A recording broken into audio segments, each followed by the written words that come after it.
It's time for breaking bread with Papa. Hey, don't you know? Hey, it's our go. Hey, it's time for breaking bread with Papa. Hey, don't you know? Hey, it's also a show. Hey. Welcome, everybody, to another edition of Breaking Bread with Tom Papa and Kira Sultanovich. Hi. Who's our guest today?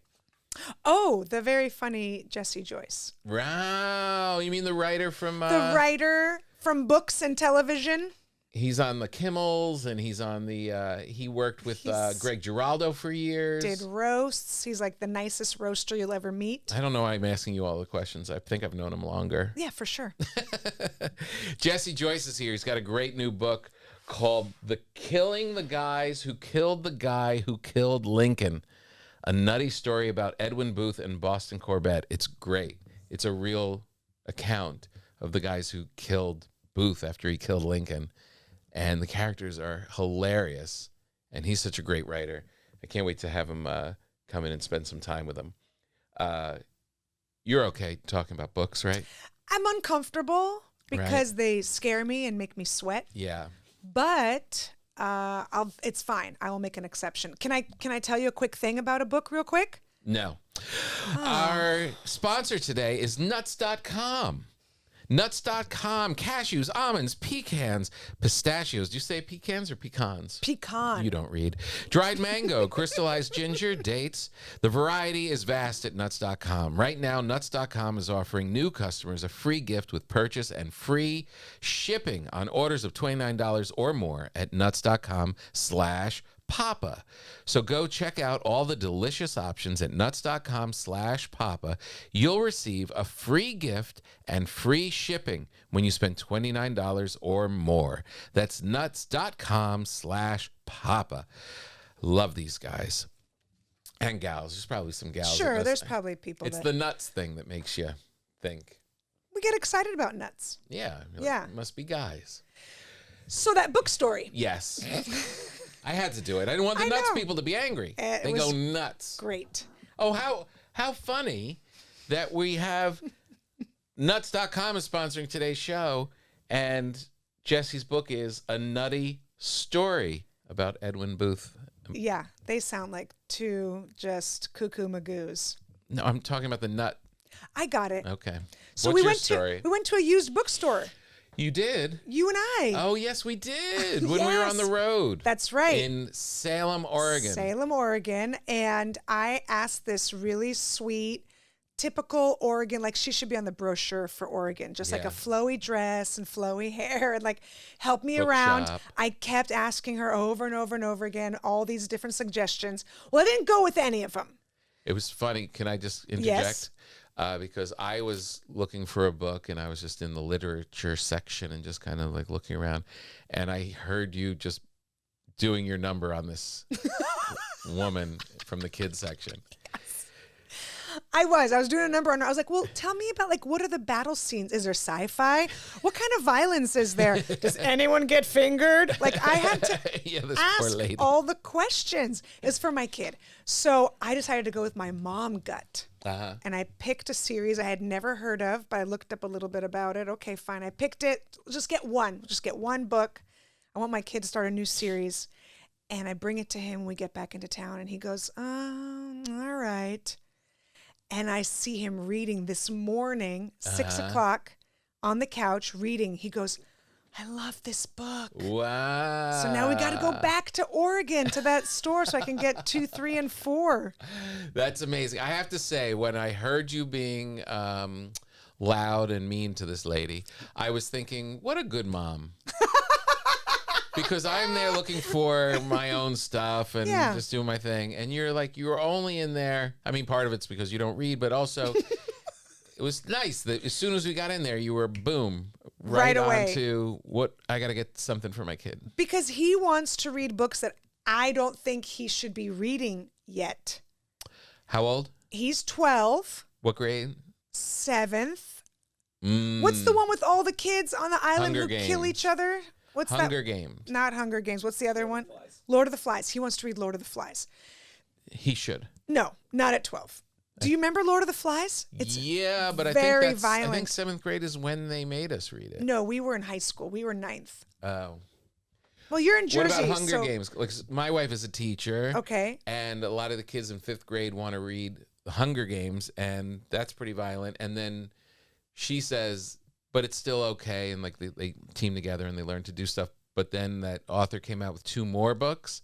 And apparently by the 3rd one, it's just dystopian hellscape. Yeah, no, that's not going to happen right now. Yeah. I want That's him to 5th graders. 5th graders, that's crazy. I want him to still believe in wizards What do you mean? and potions. Why would he stop? I'm just saying, like, that's what I would like for him to still, like a Pegasus is nice. Can I be honest with Can you? one of the characters be a Pegasus? Of course. I don't think there's anything wrong with that.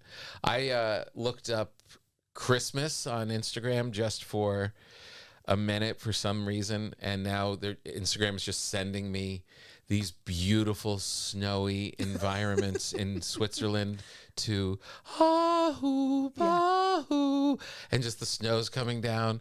And yeah, I want to live with a Pegasus too. Right? Yeah, anything that's like a little escape, a little magic. A little Bring me bit along. of violence, a little bit, but not like I pulled his esophagus through his throat and ate it. Yeah. Like that's just, there's plenty of time for that down the line. Yeah, But he really is battling me on it. It's like, you don't think I can handle it. You can't. You yeah. hid your eyes at Jurassic Park. Did he ever see It, the movie It? Absolutely not. What is wrong with you? We had a birthday party for my daughter in she must have been like 6th grade or something, and she really wanted them to watch It. I think she had seen it before, but one of the moms was like, "This is very inappropriate," and it was like a setup out in the backyard, like with the screen and all the kids and lounge chairs, and they screamed so much every time that clown came out, like 30 6th grade girls, that the cops came. Oh my God. I'm glad the cops came. Yeah. And did they haul you away? No, Well, that was a rip. crime you committed. We let it rip. That's a scary movie. It's terrifying. It's really scary. No, there's no reason for that. Have you seen it? Yes. Yeah. Now will you judge me on the other side? I will. On the other end of life, would you judge me if you want your son to live in the Harry Potter fantasy Pegasus world? Would you judge me for at this age getting a PlayStation 5 just so I can play the Harry Potter game? I mean, you're 5th. Okay. I guess fine. It's So fine. yes, you're I judging would me. judge you're judging, you. Yeah, you are. I would judge you. You're already doing it. I judge my husband. Uh-huh. Yeah. Why? He plays games? He does it. He does? He does. Yeah. And sometimes I have this thing where I'm done with a set and I call him when I get in my car. Hey, I'm leaving Hermosa Beach. Comedy Magic was awesome. And he's like, oh, okay. Yeah. And then I go, yeah, it was fun. It was, the crowd was amazing. Oh, yeah? You're playing a video game right now. All right, you don't care. You don't care. Bye. See you soon. I hope I don't get stuck in traffic or drive to Mexico by accident. Okay. Like I can tell within 25 seconds. I thought you were going to say that you give him the phone call just so he knows to wrap up his game by the time you get home. Oh, he doesn't wrap anything up. No. He's sitting there with a headset talking trash to some 8-year-old in Dubuque, Iowa. It's like, do they know how old you are? I think, here's what I think. We can't make it anonymous anymore. We got to show these old dudes' faces so that when moms walk by, they go, Jonathan, who are you playing with? I don't know, but this guy says his kids are older than me. Come on, you cannot, I'm not comfortable with any of that. Yeah. I have a hard time with it myself to the point where, like, there's something, my kids are gone. I have all this free, the house is mine. Yeah. I can do whatever I want now. And part of me thinks maybe I should get a video thing. I could play like everyone, there's billions of people playing for the idea of me holding a controller in my living room with my wife walking in. I go soft. No, You know your what I mean? penis should go inside your body. And I don't know. It's Yeah. like, you know, my husband has a lot of great qualities. Yep. And I overlook this one. But I do ask him, when does it, are you 63, 64, 65? Like, when does it end? Yeah. As at this stage when my kids are gone, and it's kind of like, oh, this is kind of like a second honeymoon phase. Like we're back to dating now. We're back to the couple we were before they left. For the idea that I'm now going to start playing video games while it doesn't really make sense. No. But I can have a fantasy. All right. Jesse Joyce. Very, very funny person. I started reading the book last night. I can't stop reading it. It's so good. I know you don't read books, but pretend that you read it when he shows up. I read books about how do you deal with kids who are douchebags. That's what I read. Yeah. I'm reading parenting books. Well, Lincoln was a parent. So maybe. I'll read this book. What, But is there like a physical book? Do I have to swipe it? Like, oh, it was a real swiper. I You don't can't know. say page turner, right? Like, I don't know. I But can't just swipe. in case it's just a swipey, let's not shit on the format before our guest gets here. I'm not at all. All right. Ladies and gentlemen, please welcome Jesse Joyce. So good to see you. Thanks. Yeah. It's exciting. I know. This is really cool. Yeah, Are you, you must be doing a lot of podcasts because you're one of the people that we know who actually is affected by the strike. Yeah. I have a lot of time now. it's an odd feeling. Too. It is But, I mean, weird. I guess I'm kind of used to it at this point, you know? Like, it's because it's been a 130 days or something. Is this you know? longer than the last one? No, the last one was like 150, I think. But it's getting there. So we're getting somewhere there. around there, but we're getting close. Wow. Yeah. Well, it's so. May, the first week of May, right? It was May 2nd. Was Yeah. on first. Yeah. So. Which was weird, too, because we had like a That's- show on May 1st. And then Right. it was just like, well, all right, I don't know, see you tomorrow or in 6 months. You know what I mean? Like, it was a weird. Jeez. So, yeah. Oh. And you work on Real Housewives now, right? No, I don't do anything. I just whatever. I'm writing some stand up for myself and others. You know, trying to get out and do stand up again more. Oh, than really? I was, you know, so Yeah. So I noticed that you were posting more stand-up. yeah. Well, that's the other thing too. Is like I Yeah. have time to do that, and you know what I mean. Like I just Well, you've been such a great writer for such a long time. thank you. Yeah, to the point where I would say you have a reputation now. Well, thanks. I guess. Right. I don't know. Well, I mean, you would think he might add in, and then I can also see my kids more often. But that's cool too. Well, no, I mean, writing I is more figured important. that Yeah. we would get into children. And all that. I'm like, sure, they're around. I mean, a I have lot more time now. for my Yeah. kids, but really, I'm writing jokes. Why I do you do, have to but- bring it back to children? I know. It's No, because but I you- feel the same way. Yeah. But here's the thing: I don't need a pat on the back for like being a dad. Like, you ever notice? Like, I find this fucking obnoxious when like there's like a BuzzFeed thing or something where it's like, look at this cool dad who like made a bunk bed into a Death Star or whatever. Yeah. He's not. Fuck that dad because I know about it. You know what I mean? Like. If he was actually Right. a cool dad, I'd never know that he did that because he would have Yeah. done it for his children. Right. But he didn't. He did it for Instagram. You I know what I mean? know. So what an absolute dripping douche. You know what I mean? I have that problem with, we were talking about that on the road last week. I have that problem with everything in our lives. It's like, I feel in my mind the way you do. If you do something and then post it, then I question you're doing it. Right. Look at us on our anniversary. My wife is the best. I love my kid. And if you're posting it, Yeah.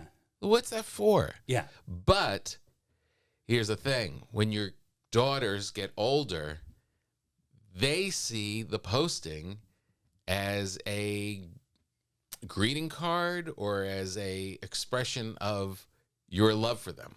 Oh. How about that? Okay. Wrinkle. Well, I have a daughter who's 4, so Who's 4. Yeah, So she's she's been on not- Instagram for 3 years. yeah. I follow her. So she, Yeah, yeah. So Content. yeah, that's not a problem yet. But I have heard stories like that from guys who have older daughters, like that kind of stuff. That I have Yeah. to look But forward to. I don't take those couples seriously at all. I think that they are trouble. faking it. Uh-huh. You know, when the wife is, sitting right next to her husband on the couch. Yeah. And they're both on their phones, and she's like, "Happy anniversary to my rock, the one that makes me breathe, the cornea in my eyeball, my mitochondria in my cells, my mate, my cellmate, my best mate, my shipmate, like all the, they're not fucking. You're They're right. not. You're right. Absolutely not. It's all like overcompensating. You know, It's that the public displays always means that. it drives me crazy. And Yeah. it's all my friends too. And I want to do a bit about it on stage, but I know I'll hurt someone's feelings. I tried talking about it on stage, and we are the minority. Yeah. Yeah, it does seem like everybody does that. Yeah. But also like regular people, like that's the reason they're on, like the people in your audience. Right. The entire reason they're on Facebook is to like show pictures of their kids in Halloween costumes. You know what I mean? Right. Like we have to be on it for like stupid bullshit show business reasons. You know what I mean? Like it's a promotional tool. Mm-hmm. And so then it feels like really stupid to then just like wedge in also where it's like, I think the few people that do follow me for comedy purposes, and they don't like give a shit about seeing that I Built bunk beds. Yeah, like oh yeah, exactly right. That I made And you cool know bunk your beds. intent. Like, if I were posting, it wouldn't really be to express my love for my children, to my children. I would be doing it in hopes that people see me as a nice guy and come to my shows. Right. Yeah. See, it worked. It does work. Yeah, she just went, oh, it does. But what about people that are like, hey, we're going on a 27-day cruise. We're leaving right now. Today, September 12th. Our flight's at 3. Our house is going to be empty. Yeah. Like, it drives me nuts. What are you doing? Here's all our family's birthdays too. Yeah. Hey, here's where my yeah, kid goes just to in case school. you The need- back Right. gate's always open. Yeah. Our safe word for our family Yeah, is Mama Liga. It's like, Yeah.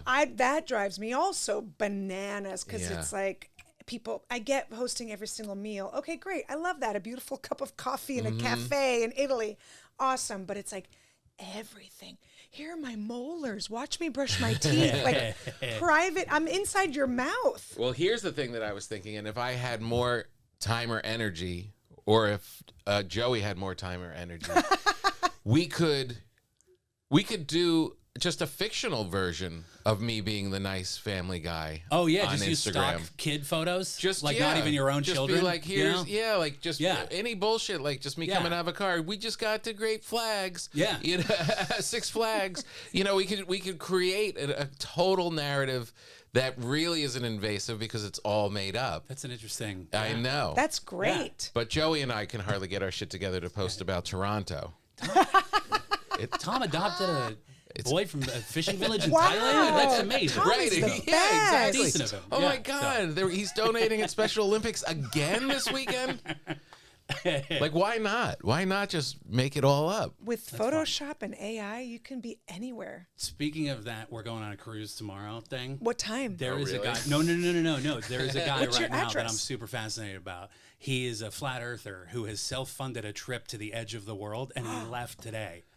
Like he has been posting like a motherfucker on Twitter about this. Like this is it, and he like planned his whole route, and because he wants to prove that on the other side of the ice wall, there's more Earth on the the other side, right? Wait, what do you mean ice wall? Where's So, he? all right, I'm Like Game of Thrones, I ice am- wall? Because like at Kimmel, I'm on the QAnon desk and whatever. Oh, really? My territory is conspiracy bullshit, right? Like Ooh, I'm fun. super entertained by that. I think they're hilarious goofballs, and because it's like the ultimate Dunning-Kruger effect. Like the dumber they are, the smarter they think they all are. Yeah, so it's It's really fascinating. delightful. And flat Earth is like a specific avenue of that I really particularly enjoy because it's just so devoid of any fucking rational thought. And there is a guy who I don't know too much about, but in the circles that I kind of follow, he has been posting a lot. Like, this is it. This is the big trip. And so Wow. he's like leaving today, I think. is In the what? day. In what? Like a scooter or a boat? Like in a boat, yeah. In a He's gonna boat. sail to the through the. They think there's a big wall of ice. Okay. That the Earth is flat. So if you pancaked the whole Earth, Okay. then Antarctica circles all the way around, right? The outside of the circle. I like the didn't know- wall in Game of Thrones. That's what I was saying, but I didn't know and that so was beyond there. because that's the other thing about dipshits like QAnon people and flat earthers and all that. Every reference that they have at their disposal is from some dumb movie or TV show that they watched, right? There's that's absolutely because it's funny. all like being red pilled, like that means it's from Right. the Matrix, right?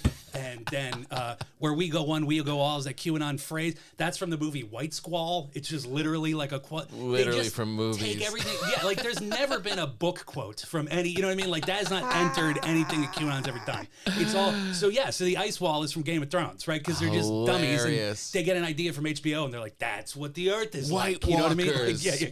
Biden's a White So, walker. right. So The they Simpsons think on the has other predicted side a lot. of the they think on the other side of that wall there's more Earth So there's more that Earth. like the one world government doesn't want you to know about, right? Like that's where Who all do the they rich think people, lives over there? I think like all like the 1% or whatever, something like that, or like the Illuminati or like the lizard people. I don't know who they think. So there's but- something even better than the montage. Yeah, the regular us Joes aren't Right. allowed to go to. You know what I mean? Wow. So anyway, so I just am like really intrigued to like follow this journey because Yeah. he like literally like has so loudly proclaimed that like here I go everybody. How are we Like, going to follow it? Is there Wi-Fi on his at the Twitter, end I of think. the I don't know Earth? if Okay. he's. I think. Well, like I saw somebody tweet, like the best possible thing is this guy never posts again. Like that would be the most hilarious. That would be so Because that great. would be like he fell off the earth. It would be like a perfect.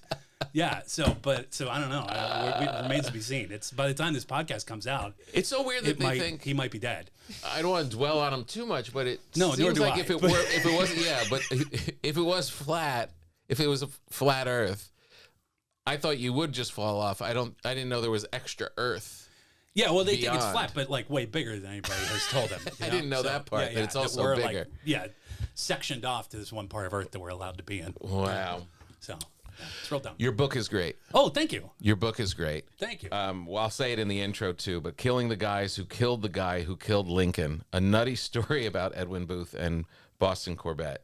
And I can't stop reading it. Oh wow! Like, Thanks, it man. real- I Because I mean- respect your intellect, so I appreciate that. Well, That's nice. I'm a moron. You should definitely raise the bar, but I didn't say you were the smartest guy I know.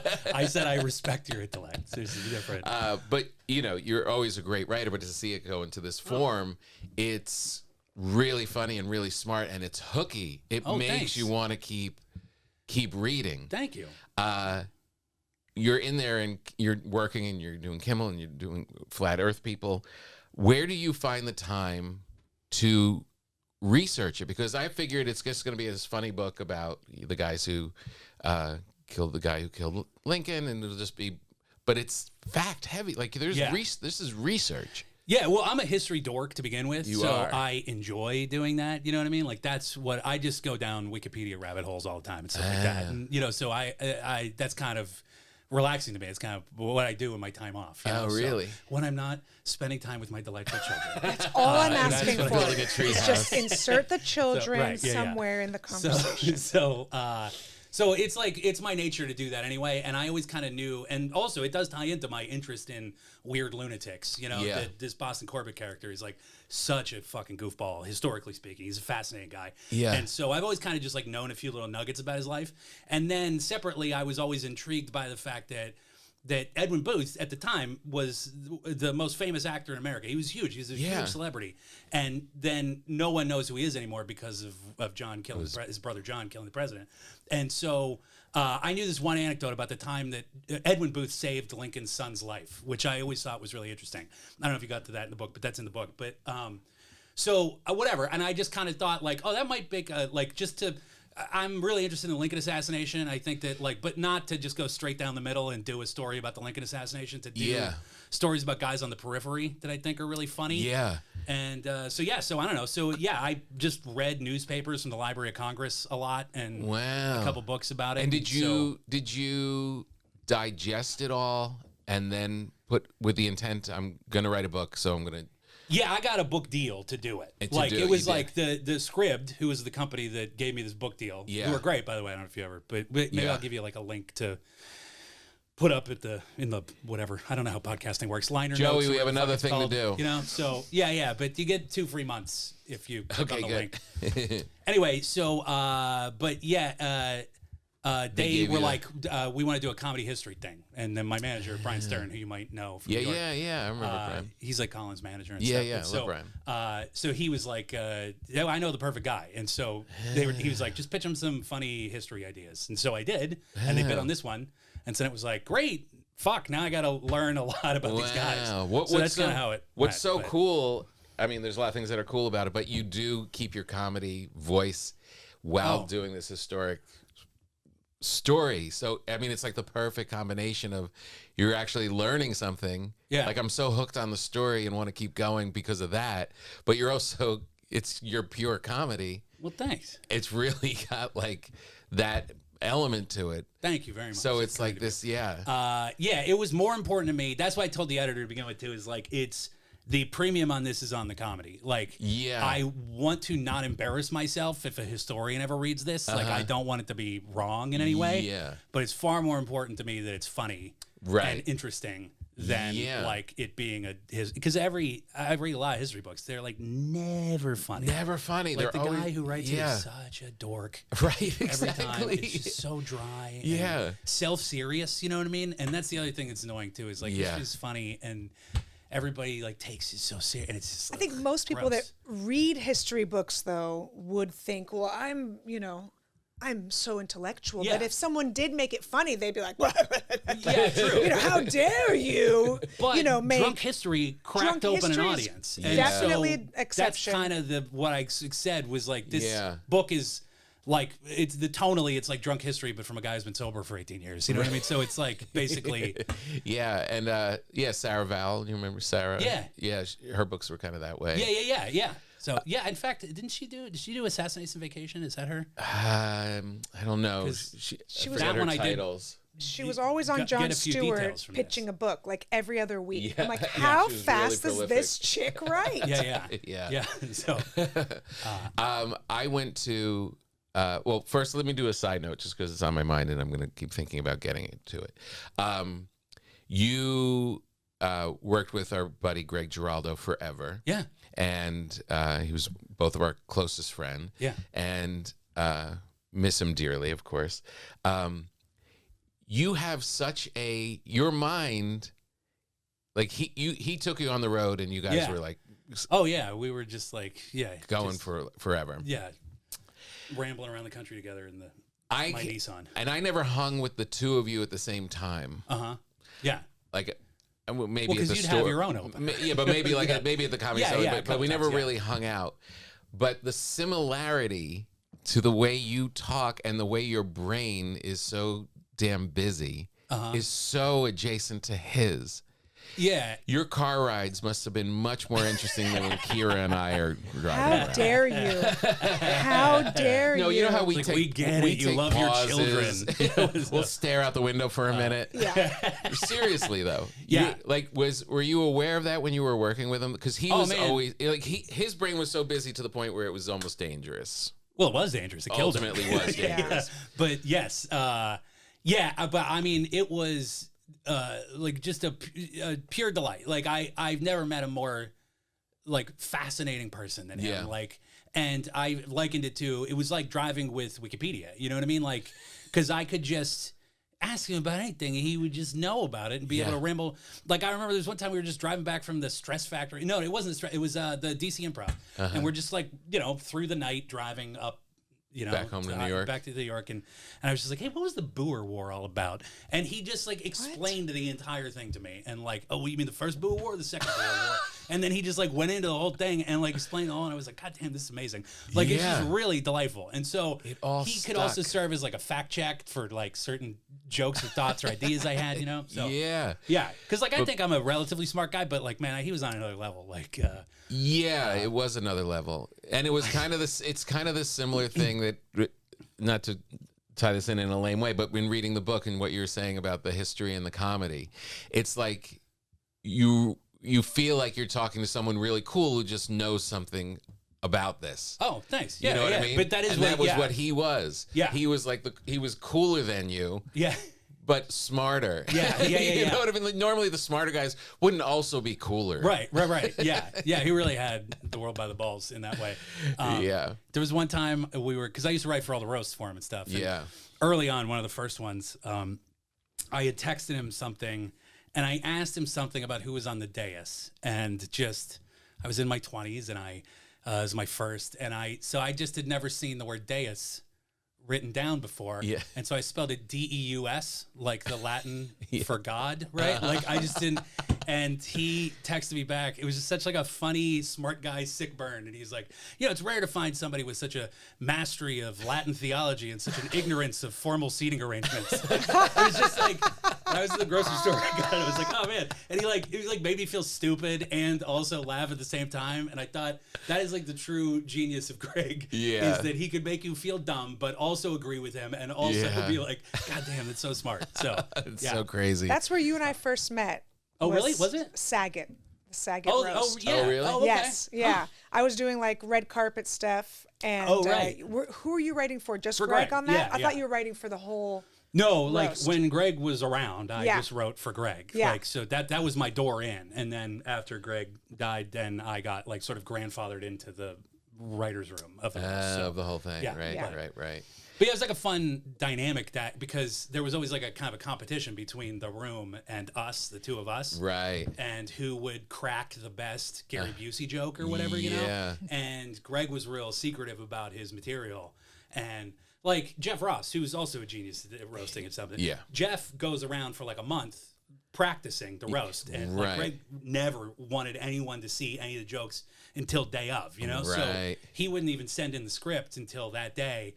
And so it was like a real fun thing that day to get to see because they kept it from us too. Right. Like who got it? You know what I mean? It was like a puzzle, Yeah. you know? Like who finally cracked the Yeah. Joan Rivers pussy joke? You know what I mean? So yeah, it was Right. great. So Amazing. And it's very cool that you're still tight with the family. yeah. Which is Yeah. which I am too. And Yeah. it's like it's nice to see that there's like that his kids were so great, Marianne was so great. Like it's just that we never left the orbit. Yeah. And now watching like Gregory, his oldest son, is actually dipping into stand up now. It's the craziest. It's so crazy. Yeah.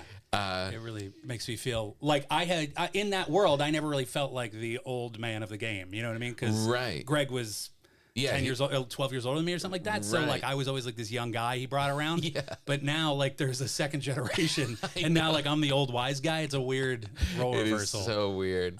It's so great to see how healthy yeah. and good the kids are. Yeah, yeah, and I used to like kind of like I've credit his kids with the reason I have kids, you know, because after he died, I would like kind of big brother shit with them. Yeah. You know what I mean? Like I could take them out. I would take them out and like I'd get them all hopped up at Dylan's candy store, Right. and then we go do something goofy, and I'd let him say "fuck" in my car and stuff. I was like a fun uncle kind of thing, you know. Yeah. And then drop him back off or Yeah. whatever, and I would do, and so that like. Yeah, and that was such a cool experience with those kids because Yeah. I was like 26 at the time, 28 maybe, and it was like, oh man, like this is kind of a neat role. So it really did. Right. Like it was absolutely what like sealed the deal for me. As Right. like, oh, I'm gonna have kids someday. You No, know? that's So, great. Yeah. It's beautiful. And is your 4-year-old doing stand up? No, Not yet? Not yet? Taekwondo or Tung Sudo is what she does. Oh, I took that. The took humorless, Which is that one? Tang Sudo. a humorless activity. It is. It is. It's a Korean martial art. Yeah, it is. You Yeah. love the Koreans. I do love everything about. I think I might have been a naked Korean in a past life. I'm obsessed. Obsessed. What Why is a naked? Korean? Yeah, why naked? Because those are the ones that I like the most. Right. Naked Koreans? Yeah. Okay.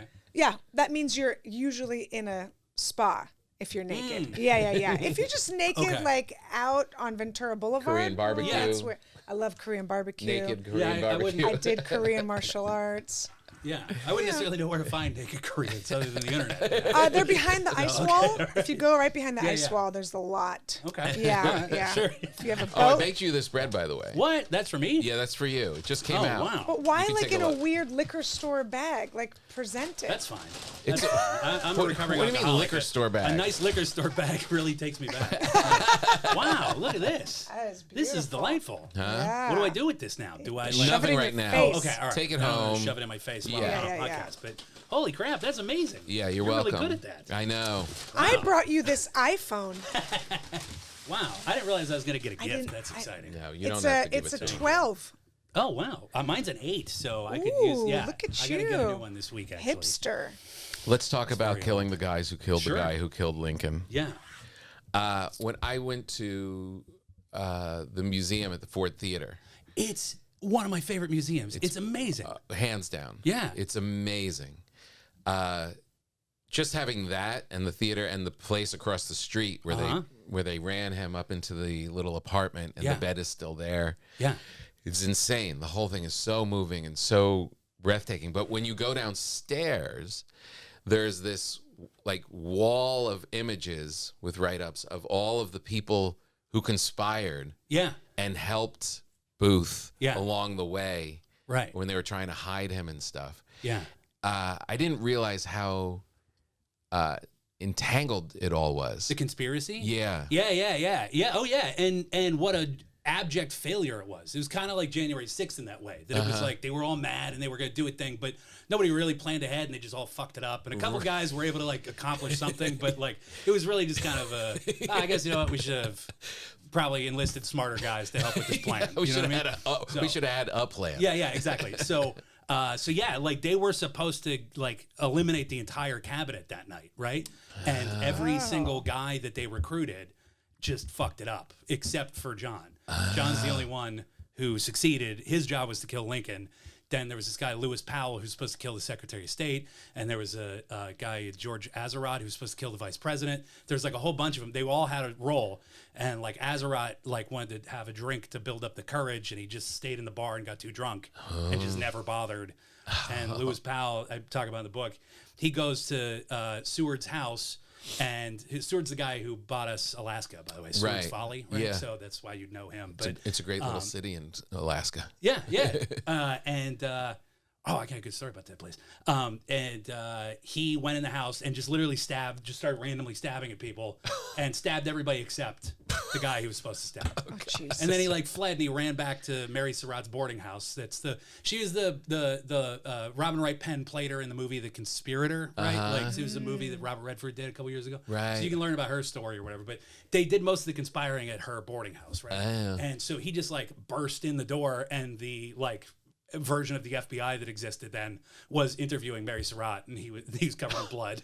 So like, oh well, gotcha. You know, like they were all just like dumb assholes. Oh man, every one of them. And just John got lucky just because it was so easy to kill Lincoln. You know what I mean? He didn't have security. Yeah, they broadcast he's going to the theater. He let everybody know. It was in the newspaper that day. Like Lincoln will be at the theater again. You know? I didn't realize it was the day the war ended. The week the war ended. The week the war ended. So it was like a week. It was 5 days after Lincoln won, like he won the Civil War, and this was just party, good time. Yeah, exactly. It was just like a week of street party, so everybody was feeling good, and so he was like, "Yeah, fuck it, let's go to a play." You know what I mean? And then John, who was like an open micer, basically at the theater. Yeah. So everybody knew him at the theater, so he could just walk in, and so like, and then he which didn't is have any such security. a showbiz thing. That's such a comedian thing. Like you could get in to any theater you want. Yeah.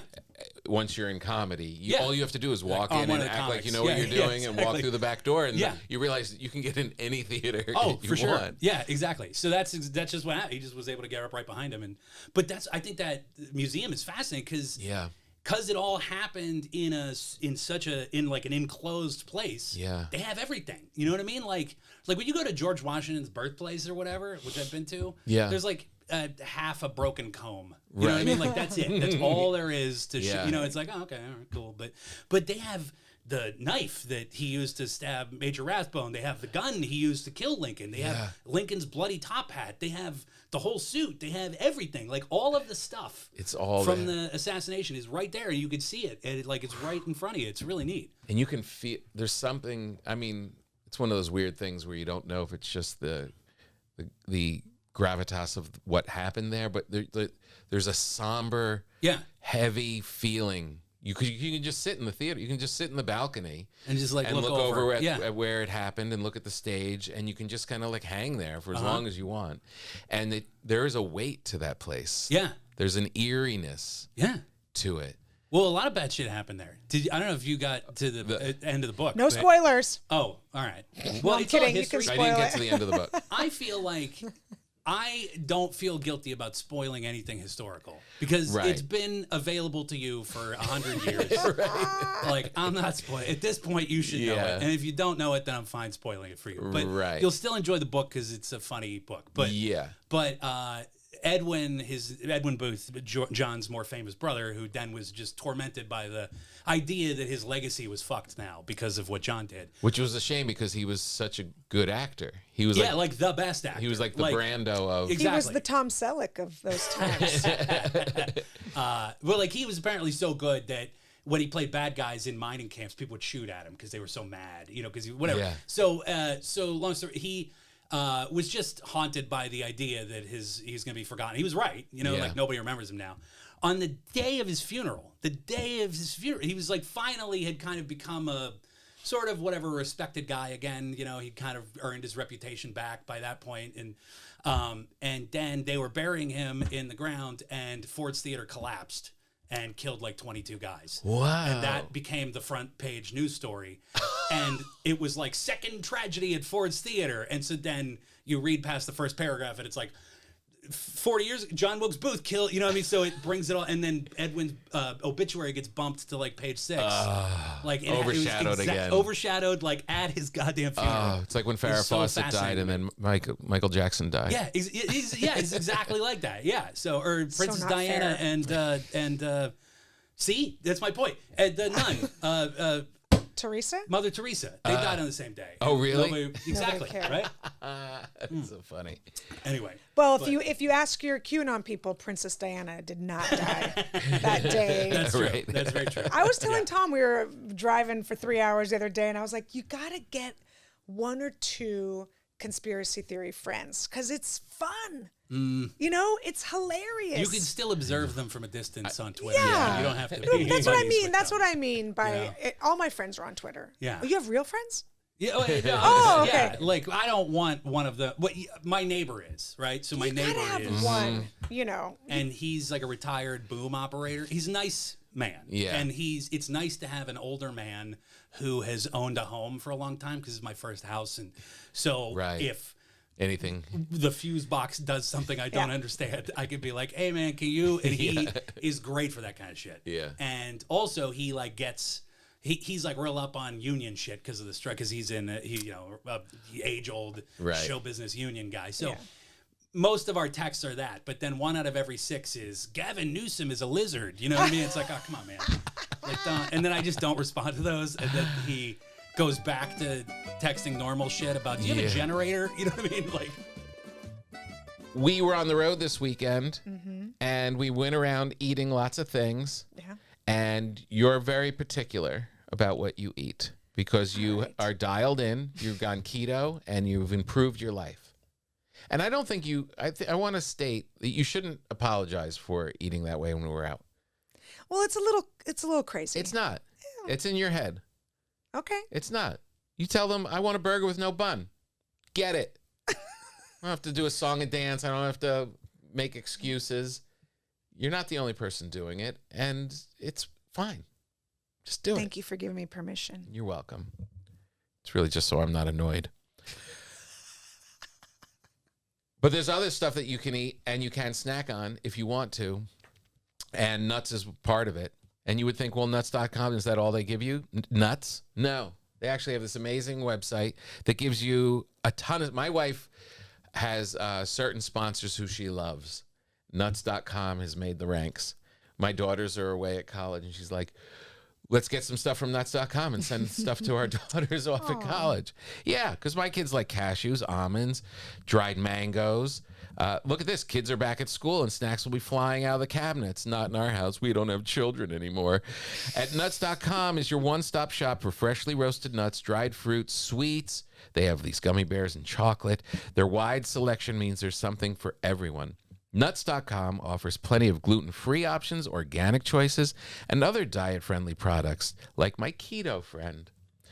Whether you are looking for something sweet, savory, or need to stock up on everyday cooking essentials, you're bound to find something to try. At Nuts.com, quality is a top priority. And right now, Nuts.com is offering new customers a free gift with purchase and free shipping on orders of $29 or more at nuts.com/papa. So go check out all the delicious options at nuts.com/papa. You'll receive a free gift and free shipping when you spend $29 or more. That's nuts.com/papa. we're going to go to Longview, Texas. I can't wait. I have a funny story about it. I'll tell you next week. Ooh, dun dun dun. Back to Jesse Joyce. Do you think that it's a product of social media and the internet? Or do you think that people had a mental break during the pandemic? Like, why did so many people go off the edge? No, because people have always been. That's what I think is super comforting about being a history dork. I would encourage everyone to become a history dork because it gives you peace. Because you realize that, all of this shit has happened before. Yeah. Right. Everybody's been fucked up. This is actually technically better than it used to be. Yeah. In a bunch of ways. So it's all gonna be fine. You know what I mean? Like, it makes you feel that way because yes, there have been conspiracy dipshits forever. Like, the people who followed Calvin Coolidge were absolute fucking dummies. But the nice thing was there wasn't a Twitter, so you didn't have to hear about them. Right. You know what I mean? The problem I would agree with Twitter is that some dipshit wants to sail off the earth. I get to know about it. You know what I mean? Like, whereas back then, they would just be out in a cornfield and they could just say, I'm going to sail off, and they could do it, and I just wouldn't have to hear about it. So it's been a mental condition of the human beings forever. Yeah. We just now get to observe it, and it almost seems like it has equal weight to real news because nothing's vetted anymore. Yeah, well, yeah, but I mean, also, like, William Randolph Hearst did the whole, like, with yellow journalism, and he just started the Spanish-American War just for the fun, like, just to do, it was all bullshit, but he just did, and then people were, like, really suspicious of Spaniards for a very long time, you know? Like, it was, But don't you see, like, just in our world, like, comedians who all of a sudden go off the deep end? Pretty much all of a sudden, right? Yeah. You know what I mean? Like, they seem to have cracked. Mm-hmm. I think humanity wants to believe there has to be more than this. And so it starts to get fantastical, you know? Like, there has to be more than just our everyday humdrum going to Mendocino Farms and having our lunch, you know? Like, Yeah, but why all of a sudden, like, people who we used to do open mics with and we're kind of, like, going through the ranks, all of a sudden there's, like, a whole segment of them that kind of, like, broke off. Well, I don't know. I mean, I feel like it just felt less dangerous before. But I mean, I remember doing road gigs with guys when I was like a young feature act, and they were talking to me about how the moon landing was fake and shit like that. You know what I mean? But it's taken a more harmful turn of late, where it's like maybe it's that there's an audience for it too now. there's an audience for it. You know? I will say, my kids. This is not a conspiracy theory, but I have told them, you know, Christopher Columbus was also a little bit of a douche. You know what I mean? There is that, like, where we were told to celebrate someone, and we learned it all in school, and we all did, like, you know, you drew your hand on a piece of paper and made it the Nina and the Pinta and the, you know, we did all that. And then I am telling them, you know, truthful things that were believed for a really long time, and now it's like, well, he was a dick. He was also a dick. Sure, did he sail treacherous seas? But then he also, you know, but not only that, fisted he didn't some even people fucking that didn't do his job. His job was to go to India, and he didn't fucking. Not only did he not do it, he got here and just said it was India, and that's why for hundreds of years we've called them Indians for no reason other than Columbus just absolutely didn't have a compass and fucked that all up. Is that really why? That's why. Yeah. That's why the Cleveland baseball team's name was so offensive. It made no sense. They're not from India, but he thought, like, well, we did it. We made it. Congratulations. spices. I was taught when we got here, they said, "Hey, we're Indians." No. No. Welcome, we are the Indians. They didn't speak in a Jersey accent, actually. I'm just saying what I learned in the New Jersey public school system. They were looking for spices. I really had no idea that's... Joey, did you know that's why they were called Indians? Yeah. You he did? Had one job, I'm out. and he fucked it up worse than anybody has ever publicly fucked up their job. And he's been celebrated for that just gigantic fuck up for hundreds of years. He wasn't even the first guy to show up here. Like, it's not even like, you know, Leif Erikson. Like, lots of people had came been here before. And like, it's not even like, oh, thanks for finding this continent. Right. You know? Like, I think we know Jesse's next book. Oh, that's a really well-trodden. If there was some weirdo on that ship, that guy I would do a book about. I'm sure there's some Rosencrantz and Guildenstern person on the periphery of that story. It's a nice story about Edwin Booth and Boston Corbett. And Boston Corbett we didn't even get to him yet. was a madman. because he had mercury poisoning. Yeah. And was an alcoholic. Yeah. First of all, I didn't know. This is what I mean about why I love this book is because I'm learning stuff as you're going along. Do you know how felt is made? Oh yeah. You do? For sure. Yeah, it's pretty gross. It's taint hair. You take no? No, you don't know. Okay. Do you know? No. I liked how you did that, though. I really did. I believe it was her. convincing. She's very cunning. You take animal fur and you mush it down. Yeah. And then you pee on it. Yeah. The hat makers back in the day, right? Yeah. Any picture you see of a guy in a hat in the 1800s? Yeah. That hat was soaked in the guy who made its piss. That's how they did that. They literally, the hat maker would pee on steam piss. This That's whole how time, my foreplay with my husband has been making felt. Yeah, you could have been That is making crazy. Hats. You have been wasting What pee. a waste. Yeah. Don't judge what we do. He is my soul. He is the cells in my body. He is the weird. lungs in my So chest. they would pee on it. Yeah, they would pee on it. But then they realized that in our urine is mercury. Not everybody. This is what I thought was an interesting detail that I learned about in researching this book is that hat makers who had syphilis made better hats. And so people sought out hat makers that had syphilis. And the reason that they made better hats was because they treated syphilis with liquid mercury. So they would just drink mercury. And then eventually they put together, it's like, I don't think it's the piss. I think it's the mercury that's really nailing hat making. And so then they just started just steaming hats in just raw liquid mercury. So they would just be inhaling liquid mercury all day long in a hat factory. Which it turns out is not good for you. No, it makes you very crazy and like super paranoid and shaky. It's called the Hatter shakes, right? And so that's where the term Mad Hatter Hatter comes Mad from. Hatter. Right? So, Yeah. What? Yeah. Yep. And it took like 30 years for them to figure that out. So it was just like, there was like a long time where people were just like, hey, is your hat guy fucking crazy too? You know what I mean? Like, And what was Lewis Carroll who made Mad Hatter? Yeah, but he did Alice in Wonderland. And Yeah. so, he was kind of, I think, one of the first guys to like publicly point that out to everybody. Like, hey, is it weird that does the guy who make your hats also crazy? Because mine sure is. You know what I mean? And then that character really took off because he was like, yes, hat guys are fucking nuts. And then people started to put that together and go like, wait a minute, what's going on with hat making? And I think that's when they realized there's a problem. So, but this dude, Boston Corbett, steamed hats for years. And so he was like he's like half a Terminator robot. You know what I mean? He was just full of liquid mercury. Because it's cumulative too. Like if you ingest mercury, it stays. And then the more you just keep building it up in your system. So the more you do, the crazier you are. Yeah. And so then he started talking to God. And then this is like my favorite detail about him, which is kind of at the beginning of the book, because there's way more crazy shit that happens. But he then became a street preacher, right? Because he thought he could talk to God. Yeah. And he was on the street one day and some prostitutes talked to him and he got really horny and then he got upset about it because, he's a street preacher. And so he went back and he read that part of the Bible about in Matthew that says that if your eye offends you, you should cut it out. Or if your hand is causing you to stray from God, you should cut it off. No. And so he grabbed a pair of scissors and No. cut his balls off. No. With a pair of scissors. With and then scissors. He didn't even go to the hospital. Just like hung around. Just went to dinner and then he went to church. And then at church, people were like, hey man, your dick is bleeding. You should go to the hospital.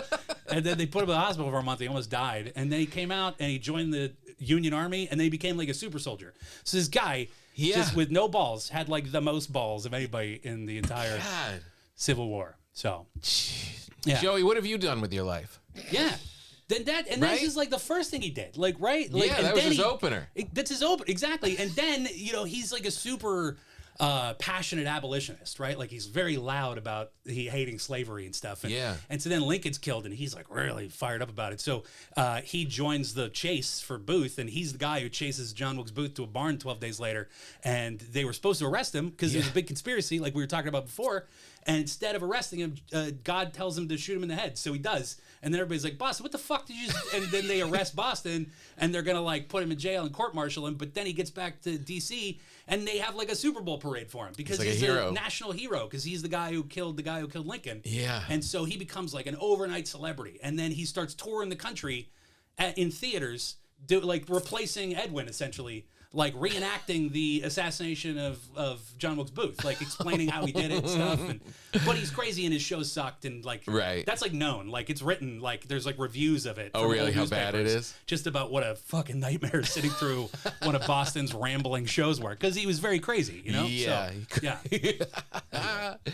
Oh my God. He's pretty interesting, I think. It's so interesting. It's so interesting. How did he, and if you're going to spoil it because I'm not up to this part, right. How does he and Edwin hook up? They never do. Oh, they don't. They never do. It's sort of like, I kind of structured it like Devil in the White City. It's sort of two parallel stories. You know, like, so it's Edwin's story, but they have so many crossovers and so much in common and so many things. Right. And the only way they do cross over in a way at the end is they for sure knew about each other, and the Booths wrote about, like, thank God for Boston, right? Because they prevented the family from getting dragged through a trial and everything like that, right? So the family was like kind of grateful to Boston, but the Boston, this goes back to there always been conspiracy theories. Yeah. People in the South started this like QAnon style rumor that John wasn't actually dead, right? That Boston had killed the wrong guy. So sometimes people would tell Boston that, and he would get really mad at him and pull guns on him, you know, just like where he pulled guns on everybody. He pulled guns on everybody. It was his go-to. Yeah. So, but then because he was so mercury poisoned, he actually like started to believe it then. And he was like, well, wait a minute, maybe they have a point. Maybe I did kill the wrong guy. Even though he's like going around the country, he testified in the trial. He's like going around the country telling the story about specifically how he killed John Wilkes Booth. And then some troll sends him a letter, like a hate mail from John Wilkes Booth saying, I'm coming to get you. Right. And he believes it. Right. And so he freaks out because it's like, and by the way, if you like just delve into the logic of that is like, oh my God, John Wilkes Booth is not dead, and he is coming to get me, and he's super mad at me for killing him. You see what I mean? Like, why would John Wilkes Booth be mad at Boston? Like, the only reason would be because he killed me. There's just absolutely no. This is 12 years after he did that, right? So, but he's just so crazy at this point that he just picks up and just flees, and he like flees to Kansas and literally digs a gigantic hole in the ground and moves into the hole and just lives there with two guns pointed at the opening of the hole, like waiting for John Wilkes Booth to show up. I love this guy. Yeah, it's fascinating. And then he does other crazy shit. He gets blocked into an insane asylum. There's all kinds of cool and he busts out later. It's amazing. Oh, really? Yeah, he busts out of the asylum. All kinds of interesting shit happens to this guy. Now, I don't want to put a show business spin on it because we're all in show business, but this is a movie. Oh, yeah. We're on strike, Tom. Can we talk about the future? We're on strike. We could at some point, maybe, when we're not on strike, but I would love to. I mean, it It really would be a lot of fun. That would be And great. other the characters are show so... business people have said that to me too, which is nice. So, Yeah. I would be absolutely. The characters are so great. I mean, even the Booth family. Yeah. The Booth's father. Because the dad was this amazing really actor famous. to start with.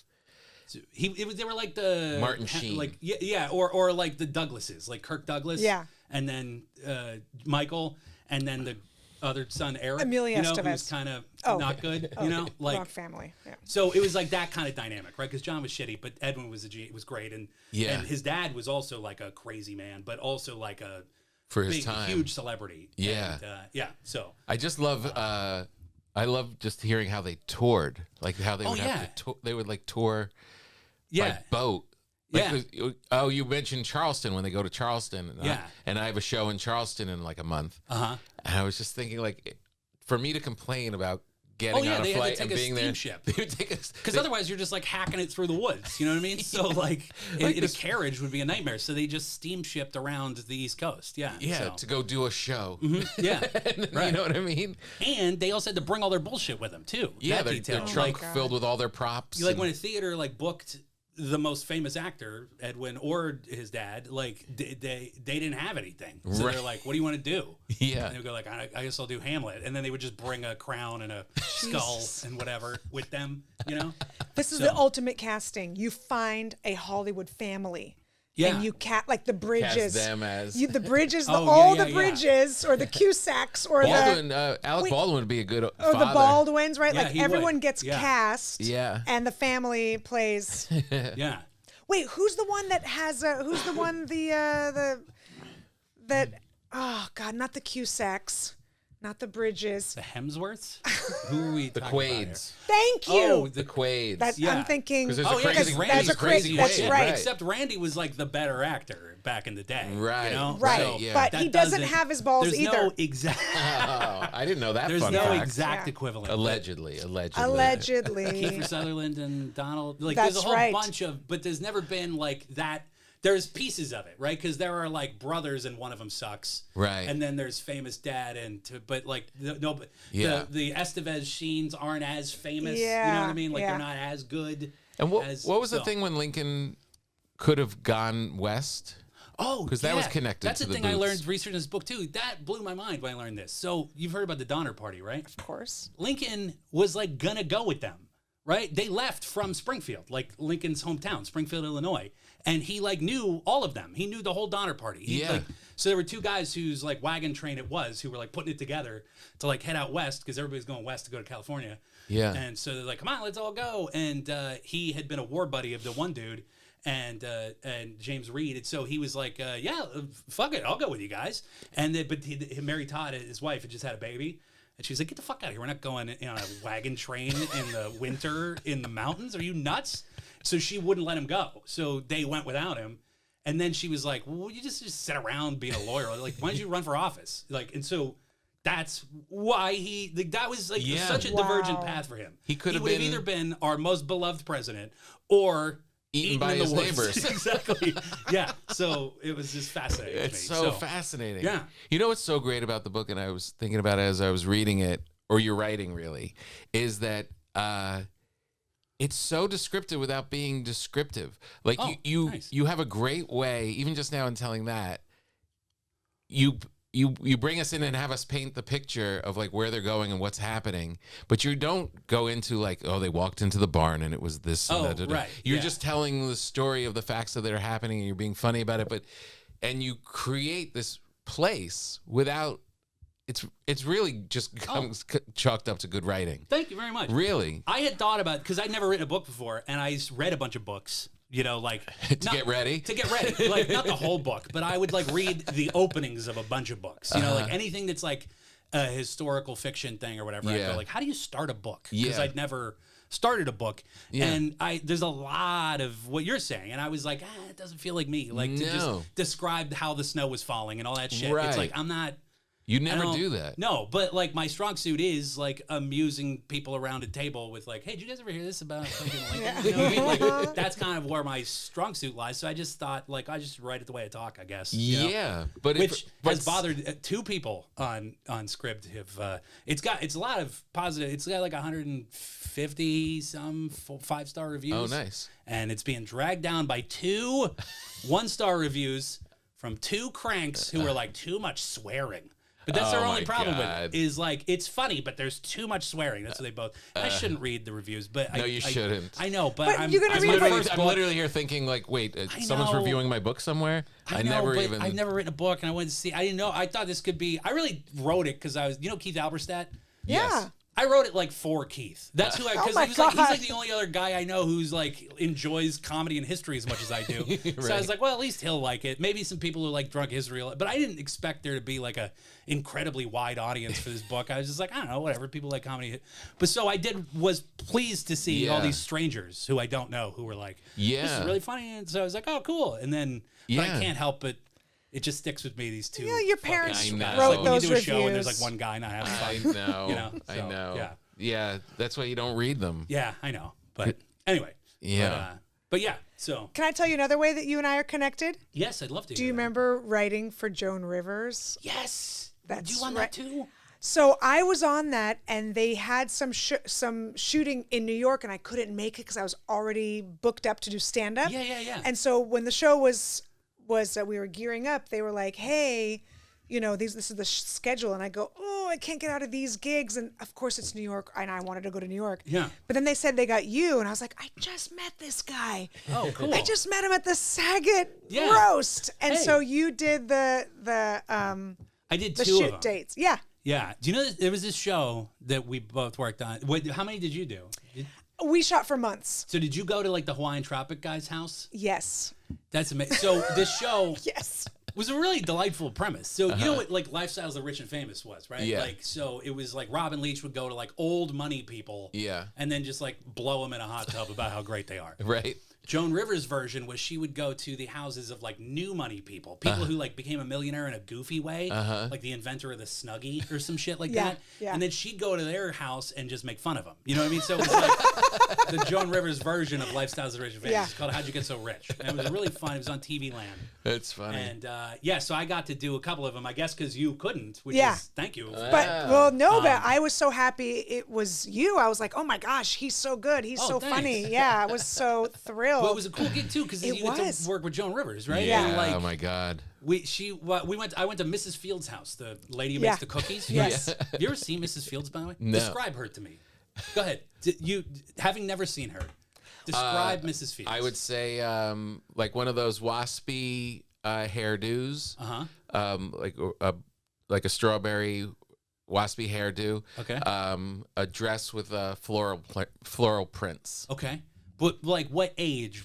65. Yeah. Okay. That's what they want you to think. Yeah. Mrs. Fields was like a smoking hot 30-year-old, right? was For real. Like she looked like gorgeous. Kathy Ireland, right? Yeah. Like so No. Yes. this surprisingly disarmingly attractive young lady who started making cookies when she was like 17 out in Santa Monica or something and then got it in some malls. What? And then it took off. No and so way. by the time I was at her house, she was probably like 40 something.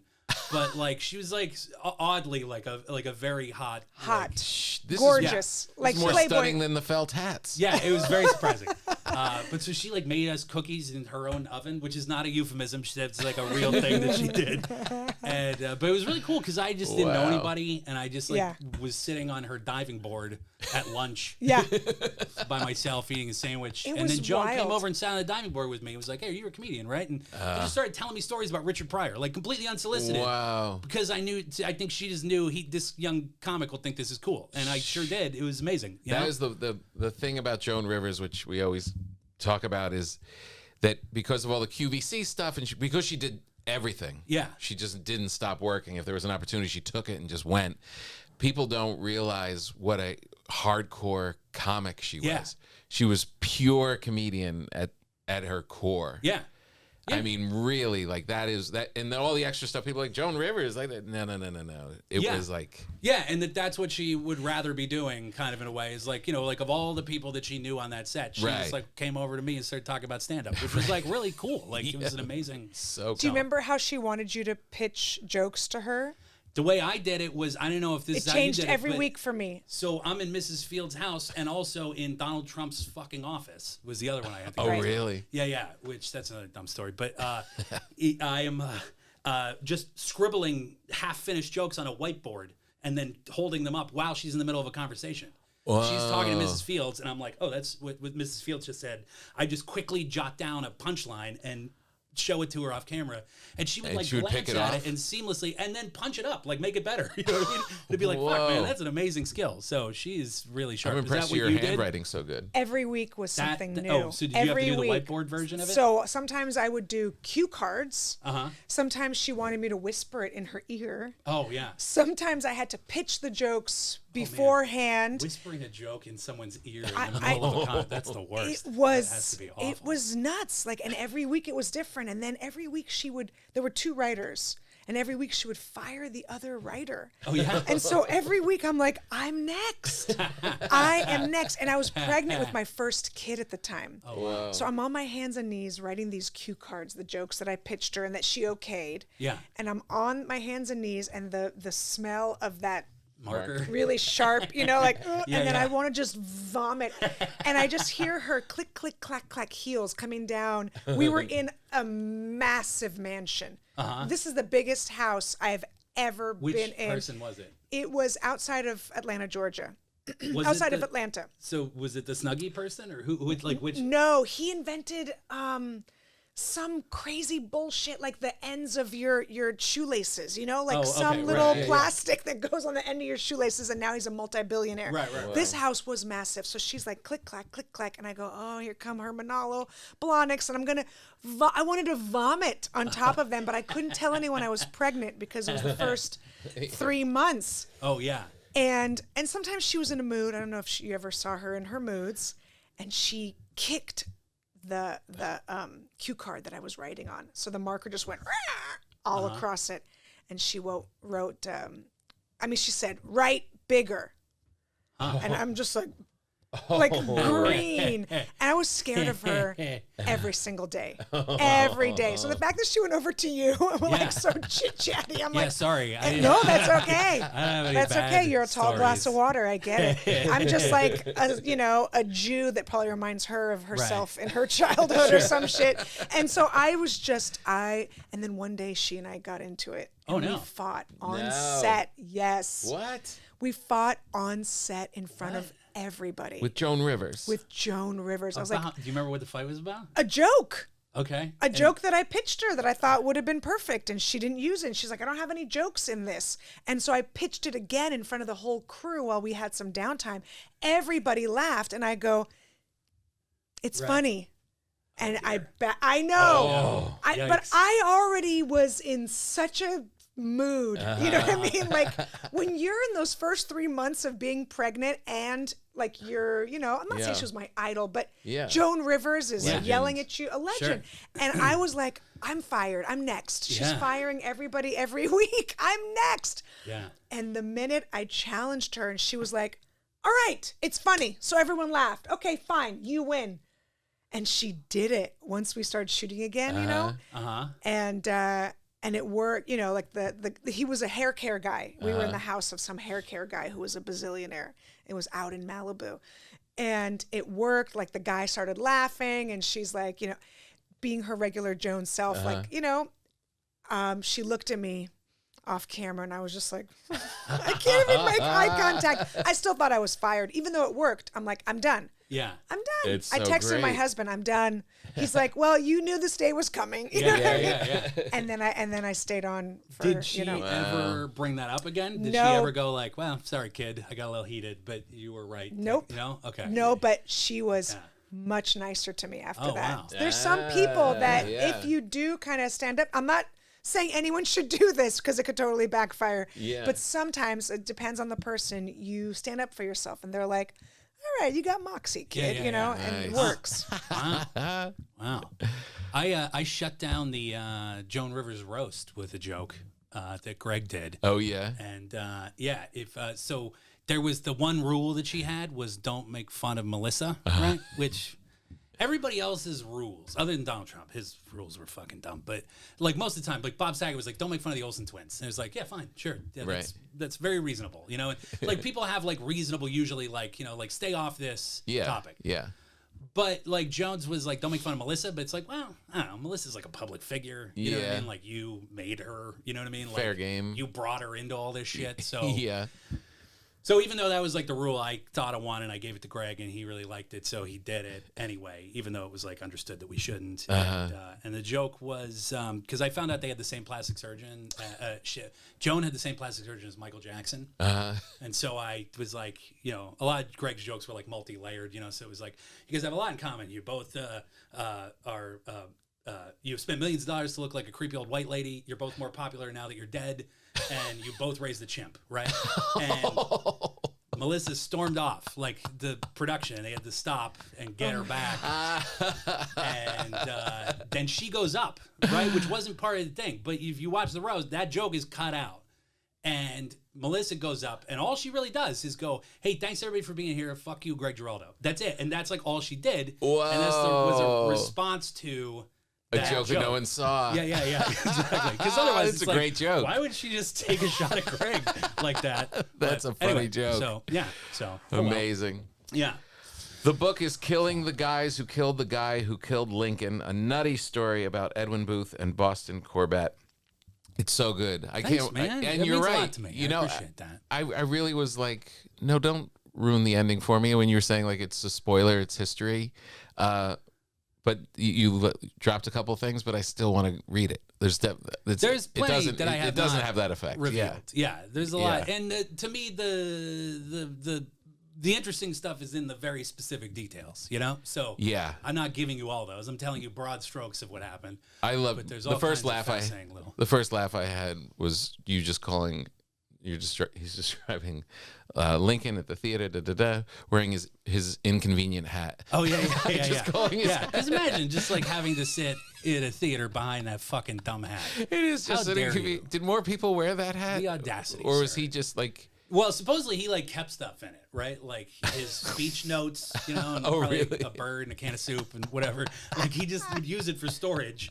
So, and I think it did kind of become his little trademarky thing, you know. For sure. So I But think like, that- were other people wearing it and he just made it famous? I mean, I don't think anybody's wearing such an absurdly tall version of that. You know what I mean? Like Yeah. some people, but like you see him in Gangs of New York.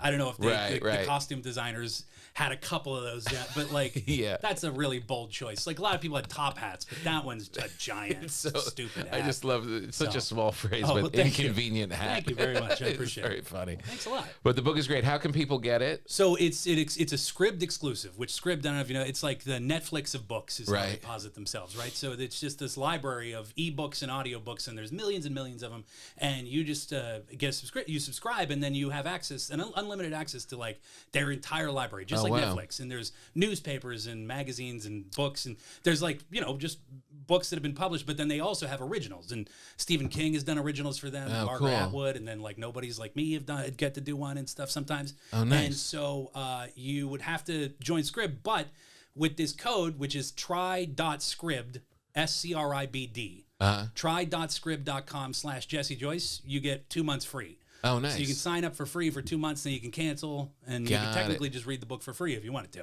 All right, But very they're cool. counting on the fact that you might check out some of the other stuff and go like, this is actually pretty cool. Or forget your password and Yeah. just pay Right. them forever. Yeah, like exactly. I do with yeah, all my just- children's games. Right, just scour my social media, look for my kids' birthdays, and that's how you'll get to the bottom of it. Yeah. so. Yeah, there's some thing that my daughter signed up for when she was 4, and she made up her own password, and I still am being charged. Oh, 'cause you don't she's know what it 18 is? now. I can't get all like it's not Animal Farm, but it's something like that. Oh, man. And I just keep paying forever until they were out That's of the business. story he tells us. He likes those ABC Mouse games.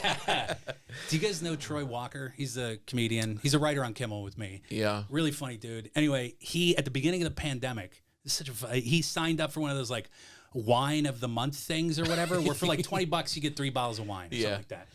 And then he just, I guess, somehow forgot about it. And then when the strike happened, he suddenly started paying more attention to his Life. finances, right? Because he's like, fuck, what am I spending money on? And then he sees that that he was like, that was like 3 years ago. And he realized he's been charged for this every month for the my past couple God. of years, because the way that thing works is you have to actively go and pick the bottles of wine. 'Cause if you don't do that, then you don't get them. But he's already paid for them, and he tried to call them, and they're like, no, but it's your wine. So he had to like order 380 bottles of wine at once, and they sent them to his he's a single guy, to his apartment. He just has like a winery now at his house because he just had to get them all at one time. It's an amazing.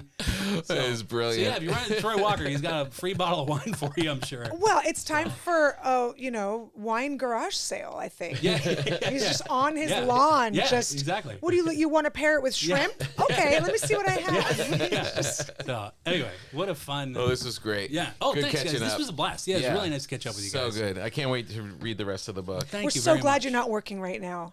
Yeah, So you have time to much come better. in. Well, Yeah. it has been kind of nice. Yeah. To be able to, like, it's a real bummer that nobody's working in my house. But at the same time, Yeah. you know, like, yeah, I would never get to do this I otherwise. know. So it's delightful. I didn't even think So, about that. Yeah. Oh, that's it's really great. nice. We got it, Joey. Well, that's it, kids. That was Jesse Joyce. Go get his book. We're going to put a description or a link. Joey, you know what to do. I blacked out when he started saying it because I'm like, Joey's got to do this or it's not happening. Go to tompapa.com, look up all of the tour dates. We are going to San Francisco and Salt Lake City next week. Very exciting. I've performed at the Palace of Fine Arts. You have. In high school. I played the What? cello poorly at the Palace of Fine Arts. I hope I do a better job this time. Me too. Not confirmed, but there's a high possibility that 4 Ounce will be with us. We may have What? figured out how to get the new book to the venues. We haven't been doing book signings the last couple of times because it's the new book. It's a whole thing. So I think we figured it out, right, Joey? Yeah. So that means you are going to be there. That's exciting. Very exciting. Wait But- till you see Joey on the road. It's Oh, quite Is it a a thing. whole different Joey? It's like watching. You ever see when a horse gives birth and the little splatter comes out, yeah. and then the baby horse immediately has to try and stand and go gallop? Yeah. That's Joey. I can't wait. It's like watching a miracle unfold.